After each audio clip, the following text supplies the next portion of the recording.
This is the weekly sales meeting for December 1st, 2024. My name is Chris Fleming. You can reach me at chris@cdmediaconsulting.com or go to our website at cdmediaconsulting.com.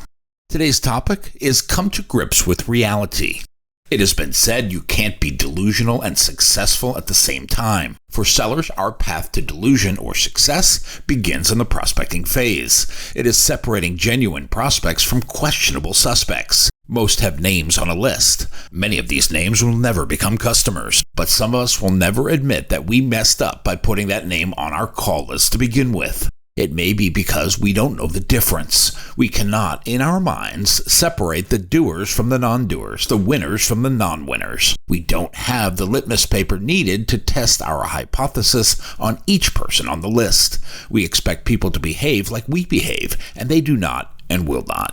It is up to you to learn to spot the difference. Distinguish between those merely kicking tires and those who are serious business people. Each will have characteristics you can spot, and we will get to that. But for now, start by being honest with yourself. Your goal should be to cut the time you spend with people who will never do business with you. If someone doesn't like you, your company, or your boss, you are not going to fix that in the short term. That is a long-term play that has low odds. Factor that out. Leave them for a later date and a longer conversation. Focus instead on those who know and like what you do. Those are better long-term prospects. Unfortunately, many sellers will game the system. It is a trick learned in the hallways of higher education. Back when we had to write term papers, size and volume had stature. Substance may not have been necessary. But when it comes to your livelihood, learn to be both militant and diligent. Apply this principle to what you spend your time on, and apply it to whom you spend your time with. This is of extreme importance. Don't go for volume. Avoid stuffing a list full of names. Most will never become customers. Weed that stuff out before you begin your outreach. If your manager says you need to make 20 calls a day, do it. But wouldn't it be better if these were 20 calls to people who have a chance of doing business with you, rather than 20 dead-end leads put on a list to make yourself feel better? I get it. You're in sales. The landscape can be competitive. When you see others making hundreds of phone calls and being successful, you want that too. But you can't use someone else's metrics to manage your sales franchise. You need to stick to your numbers and your output. Names on a list going nowhere are time wasters for you. Yet referral leads, organic conversations, and natural outreach prospects are a much better use of your time. When I train sellers in prospecting, I encourage them to have many lead sources. Some will work out better than others. Some personality types are great at referral conversations, others with natural outreach. Some play a lot of golf, some do not. Find what works for you and what works best. Check your lead sources on the regular. The reality is your pipeline will be the key to a healthy sales franchise. To keep your pipeline clean, you need to clean up your prospect list. Don't let time wasters and time suckers hang around. It doesn't mean you are rude. It means you are a serious person who wants to do serious business. But we keep bad prospects around for a variety of reasons, most of them dumb. For the most part, these bad prospects are easy to talk to. They provide a service for us. They make us feel good about ourselves, but they never become customers, and they have no intention of becoming customers. It is our job to get them off the list through whatever means necessary. Instead of hanging on to these barnacles, move them out and leave them off. Decide, and right now, that you are going to be diligent and militant about your prospect list. Decide you want a clean, fluid, flowing pipeline of deals. You have the control, and it starts with cutting out the dead weight. Replace these non-players with real buyers. Test your list often. Make sure it is filled with the real kinds of customers you want, not with names of people with no intention of doing business with you. Make it your goal to be as effective as possible. Spend less time with fewer prospects. I'm sure there are some managers who will argue with me about this, and that's fine. That is their right. Spending less time with fewer prospects would mean a healthy business. Remember that we have 3 variables in our world. There is the number of customers doing business with us. Then there is the amount they invest with us each month. Finally, it is the number of months they use us.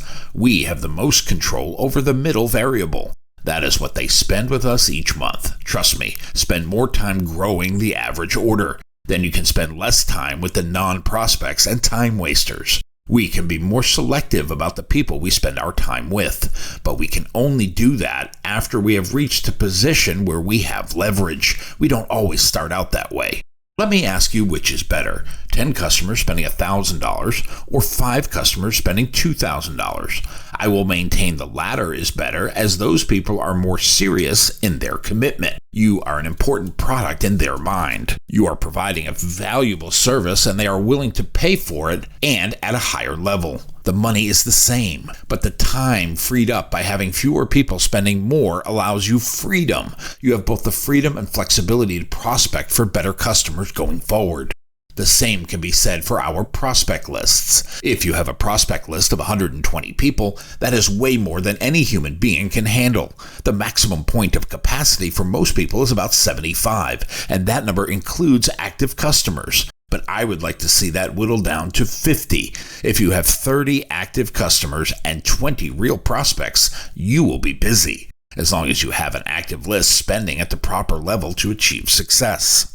Another habit we need to acknowledge and discard is nesting, putting people on a list and keeping them there. We sit on them like a chicken with an egg, as if like magic they will hatch into customers at some point. Success and delusion are polar opposites. Sitting on accounts accomplishes nothing. Get busy moving and removing the dead weight. Move the people who are most likely to become customers to the top of the list. If you have 30 prospects and 10 of them are not a good fit for you, move them off. Get rid of them.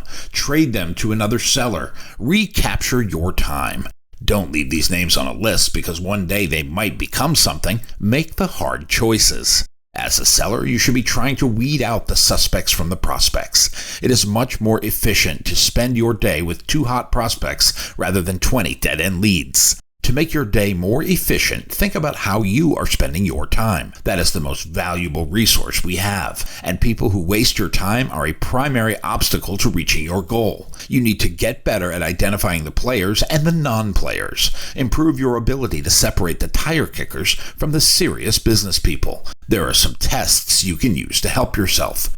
The first test is to determine if you have the right people. Most of us fail to identify the right players early on. We spend so much time looking for a warm body to speak with that anybody will do, regardless of whether this is the right person. The rule is, if you are not talking to a decision maker, you won't get a decision. As my grandfather told me, never take no from someone who is unauthorized to say yes. To me, ask process questions to determine hierarchy. My question might go like this. When presented with a specific business opportunity, how will your company decide to move forward? Describe that process for me. How have you made these decisions recently?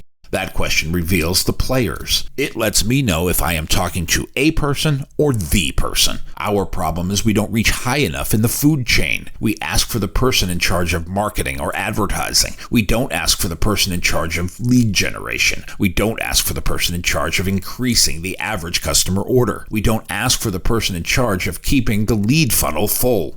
Litmus test number 2 will involve their financial ability. There is an old saying that goes like this: you can't get blood from a rock. If they don't have any money, you are not getting any. So ask yourself, do they have the financial ability to buy? Then ask them. You can ask them when making this kind of decision, what is the criteria you consider? You may not get an honest answer. Probe deeper. Ask about cash flow. Look at overhead. Understand the customer operation enough to know the average order size. Determine the gross margin of profit. This will help you know beyond the shadow of a doubt if they have the financial means to support your solution. If they don't, move on.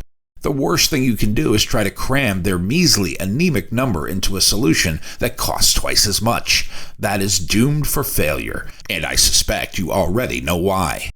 Ask yourself if they have a business problem you can solve. I can't solve problems like poor customer experience or improper product selection, but lack of foot traffic or high-quality leads are problems I would like to have an opportunity to work on. Talk about their business issues as you see them. If someone is self-aware enough to admit a problem and look for a plausible solution, it is likely someone you can help. If they can see the vision of the future and have the willingness to take the first step, move forward. Otherwise, move on to someone who does. Don't hold on too long to someone who can't see the forest through the trees. Does this person have a timeline for implementation? Nothing is more infuriating than spending an inordinate amount of time with someone who will never make a decision. If they won't commit to this, you may have a problem. A vague answer means this person is not serious about solving the problem. If they were serious, finding a solution would be an urgent request. If it is 6 months to a year, you can spend less time with them today and ramp up to that as the deadline approaches. If they have no timeline for execution, it may be time to move on. Someone who is serious about solving a problem will tell you some inside information. If you learn something about their business you cannot read on their website, they may be open to solving the problem, or at least to discuss it. If you can learn something from them you cannot learn by visiting their business, they may be more inclined to solve the problem and solve it with you. Probe for this information. This will be something that only comes from a conversation with your customer, something about their business that furthers the sales process. They won't share this with you unless they have confidence in your ability to help them. Ask about your competitors. It puts this conversation on the table. It displays real confidence. It will tell you if the competitor has already established the value of the product. You might have some work to do undoing their perception of value. Also, you may be a stalking horse and don't know it. To determine if you are playing a level game, ask the prospect to do something extra for you. For me, this might sound like this. I am going to give you something for your consideration. If you would, provide your comments or feedback so we can move forward. If I am a real player for them, they will happily comply. If I meet resistance, the former may be true. Keeping a clean pipeline starts with a clean prospect list. Get rid of the dead weight we all carry around. If someone does not fit your criteria and ideal customer profile, cut them loose. Look at the total number of businesses in your area. Most media outlets have less than 5% of the total business community as customers. Keep searching for the right customers for your business. Do this instead of taking any customer for your business. True business profit comes from repeat business repeatedly. Getting the best customers on your prospect list is the first step in the journey to repeat business, and you will only get there if you come to grips with reality. My new book, 21st Century Sales Success, is now available on Amazon.com. If you like what you have heard here today, please consider ordering a copy or two. You can always send one to a friend. Go to cdmediaconsulting.com right now and follow the instructions to order.